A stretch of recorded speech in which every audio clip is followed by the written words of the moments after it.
all this content began taking over women's spaces online. And we began literally seeing this content everywhere. There was an era that I joke with my sister about how she literally would be sending me so many videos about dating and like how he's not the one or how he is the one and different dating tricks to try and all these things. And I was like, Ty, I feel like every time you send me something on TikTok, it's a new lesson, it's new advice. Like, I'm just on this app to laugh, if anything, or maybe see a little social commentary. But dang, I don't want to hear about dating all the time. And then she even noticed, like, I really am getting a lot of that content because y'all know the algorithm be algorithming. Because if you say you like one type of video, they're gonna show you 10 different variations of That's facts. But the main difference between the pick-me culture we saw growing up and the pick-me culture we see now coming back is that it's make sure y'all stay hydrated, baby. But it's in the same box. Back then we had the I'm not like the other girls mindset. But today it's but they exactly like the other hoes. Come on now. You'll never find anybody like me.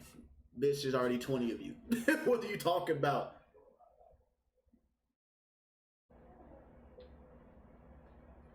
Shout out to my nigga Fiji. But the only way for you to, like, the only advice you need to be taking is figuring out, okay, where did I go wrong in my last couple relationships, or why do I keep going for the same guys? Look at what all the guys that you've been with have in common. And then look deep within yourself. Why am I attracting these men? Pay attention to yourself and how you move every day. And how, like, say you blow up at the smallest little shit, or you're ready to cut somebody off because you don't fuck with, because you're not fucking with them how you thought you would. A whole lot of shit, or maybe you fantasize about shit too early, and then when a person doesn't fulfill that expectation you're setting, then what? You got to analyze yourself and then realize, damn, why am I? This is why it's because of me. All the relationships is because of you. Sorry, my shit shaking. All this is because of you. So you got to do that inner work with yourself. And it's for guys and girls. And don't go chasing shit, because if you chase shit, it's going to run away from it. The whole thing is chase you. Manifest it. Bring that shit to you. Bring that shit to you. Manifest that shit. More curated. It's more pretty and feminine. With the pick-me woman going online preaching femininity, submission, soft life, and moral superiority disguised as empowerment. So the reason why a lot of people don't realize that pick-me culture may be back is because they're not so loud about it. They're actually soft about it. She's teaching women how to be more soft-spoken, be more delicate. She's teaching you how to gain more male approval without blatantly saying this is how you get male approval. And a lot of the times you guys dragged me when I made this video when I said that a lot of the Christian content creators are mean girls disguised. Take a look at that video if y'all want to check it out. It is here. Bro, literally these the females that are doing this to push content, bro, they're just doing it for the video. You don't know how they act in real life, just like these fucking relationships that y'all be seeing. Y'all don't know how they truly be in real life. Y'all see is the videos and pictures of the shit. Oh my god, this is goals. But you don't know that one of them is outside fucking somebody else, cheating, or probably verbally abusive or physically abusive. You don't know until they drop a lawsuit, or expose all video when they just are, one of them is fed up. The soft girl, the females, the soft girl era, they probably being passed around, or have never had a boyfriend, or they're probably dirty as shit.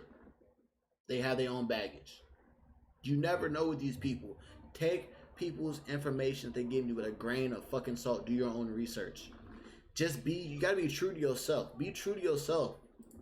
But in that video, I talked about how I feel as if a lot of the Christian content creators aren't necessarily girls the way they preach themselves to be. They're just very judgmental women that use their moral compass in order to degrade women. But if you guys want to hear a little bit more what my opinion was, it's not just, it's every fucking religion, bro. Every religion. It's not just girls, it's guys too, bro. Like, this funny, me and my Me and my parents, we had this conversation about religion earlier, bro. The Christian girlies, go and check that video out. But they definitely are a main group of people that are a part of this pick-me era being back. They're too busy shaming women versus preaching the Bible. And honestly, I do not believe that You're a God Jezebel. is male-centered and female-centered the way that you guys try to make it seem to be. I think God really wants us just to be good people. Facts.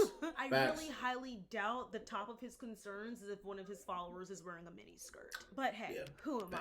Something that I've noticed in very intelligent but very religious women is that sometimes they have the biggest issues with male validation. They can be the biggest pick-me's. And my theory on that, as someone that grew up with 5 very intelligent but very religious sisters, 4, sorry, is that I think the thing is, with intelligent women, I think because they are so intelligent, they are very observant and they are very aware of the societal imbalances between what religious men get and what religious women get. They know that when a man is very religious, he gets power, he gets control, he gets leadership qualities, he gets to be a scholar, he gets to, it levels him upwards. When a woman is religious, she gets compliments, she gets protection, love, care, and she might even get a good husband if she's lucky enough.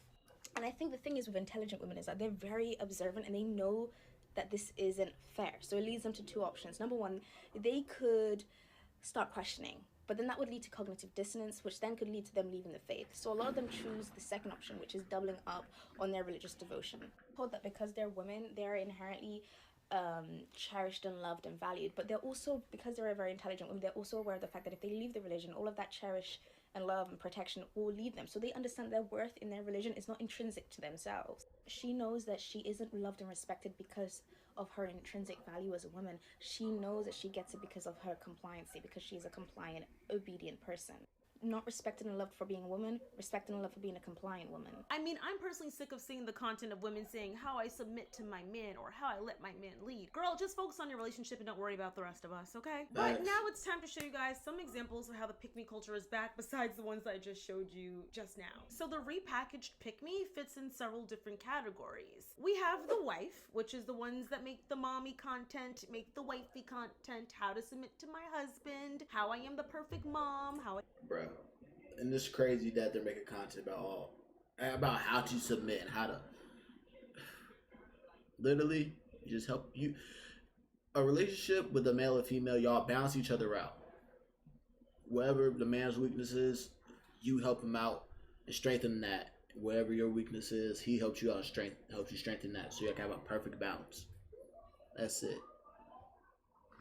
cook my recipes, all of that in the third. Think of the preacher's wife, think of the Christian content creators, like that is the one box, okay? Then you have the Jezebel pick-me. And I'm seeing this quite a bit, especially, unfortunately, when it comes to the women that look like me. It truly saddens and breaks my heart, but I'm sure I'm only seeing it with people that look like me because that's the content I mainly digest. So that's what I'm hoping, fingers crossed. But the examples I'm about to talk about are primarily Black women. India Love, who is the OG influencer, as many like to call her. She is a 29-year-old influencer. She blew up back in the Tumblr days, and she was known to be very beautiful. A lot of men wanted her. She's been known to date a lot of rappers and athletes and kind of have her way and live that soft life that so many women so desire. But recently she's gotten caught up in the streaming lifestyle, and we're going to talk about more of these streaming girls in just a second. But I don't know if you guys have heard of Kai Cenat's Streamers University, where he had a bunch of streamers in one college and they all did content together. And India was one that came in, though she wasn't a streamer, but she was known to be a very popular influencer with millions of followers. So while India was streaming through her stream and other streams, because literally everybody on that campus was streaming, you can see her in multiple men's faces. She was in Duke Dennis's face, Jay Cinco, DDG, who we already know is problematic in his own right. And a lot of the women he surrounds himself with are known to be pick-me's as well. But that's what's problematic in his own right. That's fucking crazy. besides the point. But in these videos, India is being very flirty, kind of throwing herself at them. And it's giving kind of cringe, especially given her age. No one is saying she is old. India's not old by any means. She's not even 30 yet. But a lot of the people at the Streamer University are significantly younger than her. They're like 20, 21 years old. So their behavior makes sense if they are doing the most. But with India being nearly 30, people didn't expect her to be so like, I want all of your attention to all of these men. In multiple different scenarios, she's caught twerking on these men, acting jealous when these men are talking to other women, these men that she's not dating. And I at first... Bro, this is content, bro. Bro, literally, they're just acting. It's like being on a fucking reality show. This is all, bro. All this shit is cap, and she's playing y'all in y'all faces. And I mean, hey, she's giving the people what they want. They want to see the drama. They want to see, the romance. They want to see little QC dates and shit like that. They want to see that it's just funny. It just brings in the views. It's not real. Just thought, they're just doing this for content. Like, I mean, you have to be interesting when you are a streamer because people are literally sitting and watching you for several hours at a time, sometimes days at a time. Yeah. So you may need to get some scripts together in order to retain your audience's attention. However, that quickly shifted when I saw her go viral recently for saying that a baddie turns 18 every day. Take a look at this. Seeing your mix. You know what my motto is? What would you say to somebody that hasn't tried That's her motto? before? Just ask yourself when she turn Asian. What you're doing in your life right now is. When she turn Asian? Tell us. There's a bitch that turns 18 every day, okay? So you need to be on your shit. Because a bitch turns 18 every fucking day. And I'm not finna be the bitch that used to be the cool bitch. No, I'm gonna always be the cool bitch forever and ever and ever. Ain't nothing wrong with that mindset. There's nothing wrong with that mindset. Like, the way I see it, bro, I'm gonna be a cool motherfucker regardless of my age. Niggas will go ahead and call me, nigga, I was outside, I was walking around Cincinnati at like 3 in the morning and I passed this group of guys and females, and I was just out vibing, chilling. I had that shit on. They was, them niggas said, you gotta, cause I be chill, laid back. They're like, damn, bro, like, you gotta, they said, you look like a mix between Drake, Kendrick, and J. Cole. I'm like, all right, the three goats of rap, cool. I'll fuck with it. And then one of the girls like, you remind me of Brent Fayez. I'm like, yeah, but I'm not toxic like the nigga. And the girl be asking, oh, he said he's not toxic. He's probably toxic. He toxic. No, I'm not. But I'm gonna be a swagged out motherfucker to the day I fucking go in the ground, bro. That's how it's gonna be. Motherfucker's gonna be. I love myself and I know who I am as an individual, so I don't see anything wrong with that mindset. Yeah, there's a motherfucker that turn 18 every day, and I feel like, and I believe that the reason she's saying that is because dudes would say, I mean, guys would say, oh, there's a new girl, there's a girl that turns 18 every day. They do that as like a lustful shit, and more on like, oh, I don't want this 30-year-old or 29-year-old. I want this 18-year-old who hasn't been tainted, which is honestly a disgusting mindset, especially if you have your own shit, your own emotional trauma, your own childhood trauma and baggage that you haven't even worked on yet. So that's just a bad mindset when you're looking at it like that. And y'all gonna know me as the original cool OG. LA bitch. That's just what it is. I'm never gonna be like washed. I'm never gonna be like in the past. I'm always gonna be like the one. Like, I'm the blueprint. Like, I know y'all know that. Like, There's nothing wrong with that mindset. I like it. We are fully aware you are the blueprent. Hey, They're listening out there. that might be the first time I heard that. There's always gonna be a bitch turning 18 every day. Nigga get capped. You nigga know that he heard that shit before her. Niggas say anything to try to get some pussy. Damn. I mean, you say it. We say it if we like sports hoop or whatever. It's always gonna be some younger wave or like niggas that could dress cooler. Respectfully, we always say there's a new draft class every year. It's always a new draft class. Exactly. It's the same exact thing. Same thing. It's really You gotta stay fresh or you'll get left behind. Facts. In this clip, it shows that she Bruh, literally, we're talking about stay fresh or you get left behind. You can wear whatever you want to, nigga, and know that you have that shit on, nigga. competing with basically children. Any woman that is worried about an 18-year-old I ain't competing with after, I would nobody. say 22 is not confident in who they are as a person. Me at 24 years old, I don't think about what an 18-year-old is doing. My little cousin, she'll be 18 in July, and she just graduated high school. She is a baby to me. I am not worried about what Maddie and her friends are doing because we shouldn't even be dating the same men. Let's really clock that. And if you're dating a man that is interested in an 18-year-old when you're approaching 30, what does that say about him, and what does that say about you for continuing to date him?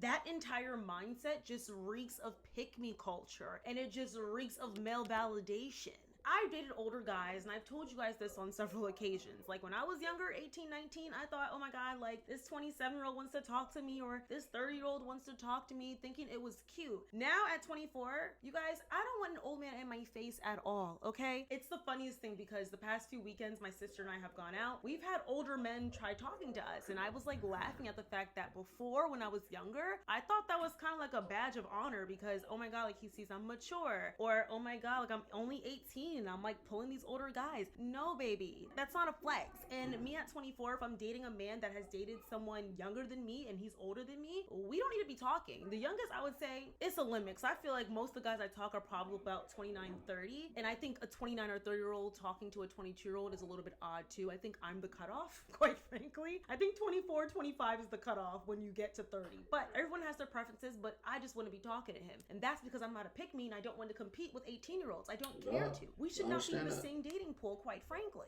But when women say things like this, it further pushes men to this higher level that they do not need to be on, okay? And this goes into more. It's my thing. Cause I ain't gonna lie, I'm all about, I love me an older woman. I ain't gonna lie, I love me an older woman. Honestly, I just love females in general. I can't even lie, I love females in general, right?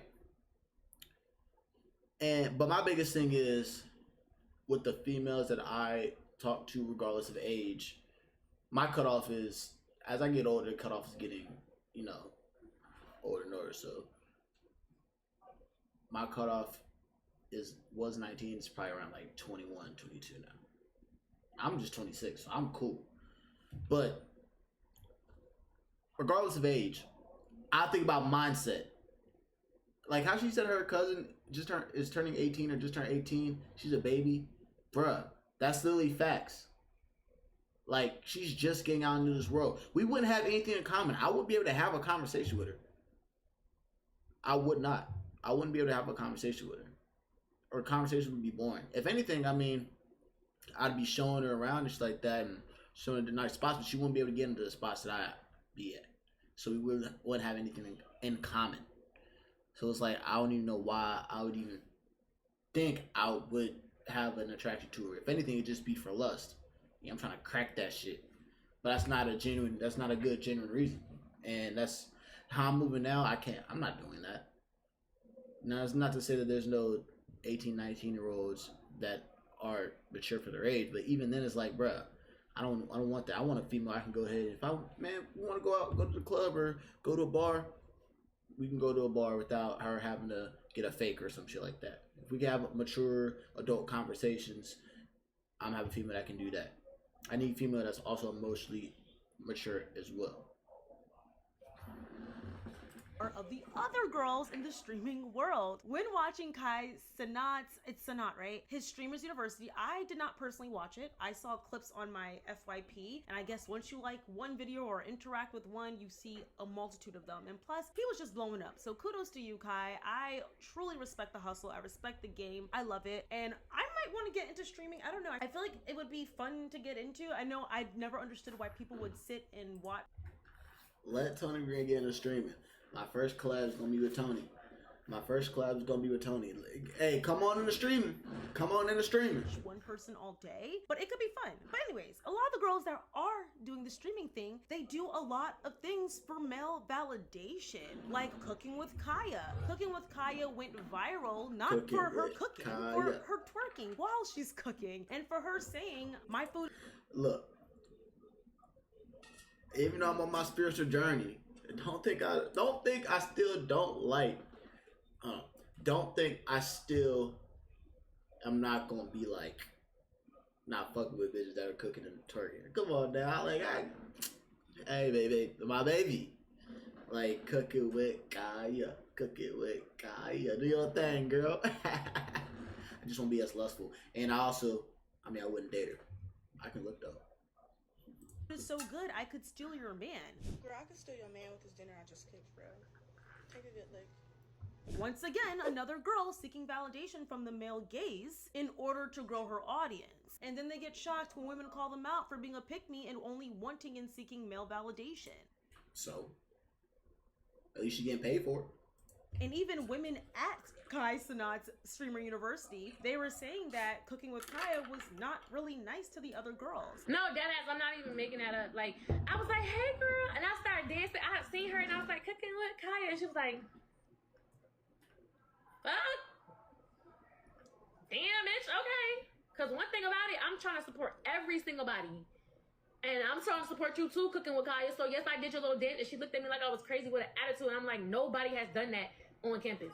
But she did. But maybe she has a different vibe on stream. Now, granted, I will say I have seen clips. I was just watching my girl Queen Chama, hey Chama, and she made a video about Cooking with Kaya, and Kaya recently lost her sibling, so she was acting a little bit off, or maybe she's like a little bit socially awkward. So I'm not going to 100% say that this was the truth, that she was RP, my condolences, Cooking with Kaya. Nervous or intimidated or going through something. So I won't say that much, but however, her entire presence on the media was all about male validation and seeking male validation. And a lot of these girls, these IG girlies that get on these platforms, specifically these male streamer platforms and these male YouTubers and TikTokers, they do the most. They're like 30 years old twerking on camera on a 21-year-old stream. Hey, that clout and I was about to say cocaine. Jesus Christ. That clout, and cocaine is a hell of a drug, I guess. But bro, like look at this. 226,000 people are watching that shit. Of course they're gonna do what they can to get that male gaze and that validation and shit like that, because they want that money that's gonna come with it. They want the opportunity that's gonna come with it. Can't knock the hustle. That's smart. Hey, kudos to y'all. Because that's they get that attention. They making money off. They monetizing off of that shit. They're giving the consumer base what they want, and they know what they want. They just know their audience.